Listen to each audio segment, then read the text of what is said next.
Magandang araw mga panauhin. Tulad sa Alemanya, ang isang uri ng paggalang ay pagpapakilala. Ako nga pala si Juan Crisostomo Ibarra y Magsalin, anak ni Don Rafael Ibarra. Kinagagalak ko kayo makita muli, ngunit higit na mas masaya ako dahil nakabalik na ako sa aking mahal na inang bayan. Matapos ang 7 taon kong pag-aaral sa Europa, narito ako dahil gusto kong malaman ang totoong nangyari sa aking ama.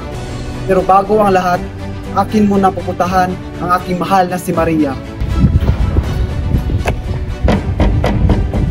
Magandang umaga, Tia Pia.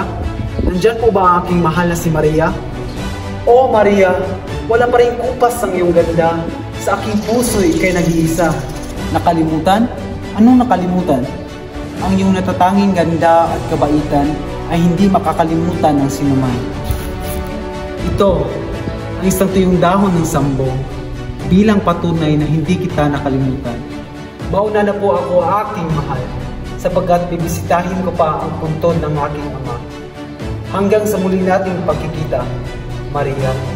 Nasaan ang hustisya? Pinukay at pinatapon na lamang ang bangkay ng aking ama sa lawa? Anong sabi mo? Si Padre Damaso ang gumawa ng ganong kalapas tanganan? Wala akong oras para maghiganti. Magpapatayo na lamang ako ng paaralan para maipagpatuloy ko ang nais ng aking ama. Hindi ko napigilan ang galit, kaya inatake ko si Padre Damaso. Anong ginawa niyo sa aking ama? Ikinulong at iniyaan niyo siyang mamatay sa kulungan? Ang lakas ng loob mong hamakin ng aking ama, Padre Damaso. Anong sabi niyo? Alagad ng Diyos? Paano maging alagad ng Diyos ang ganitong pari? Huwag mo kong pigilan, Maria. Ang paring ito ay walang galang. Ako ay nakulong, ngunit malaki ang aking pasasalamat kay Elias, sapagkat tinulungan niya akong makalaya sa kulungan na aking kinahantungan.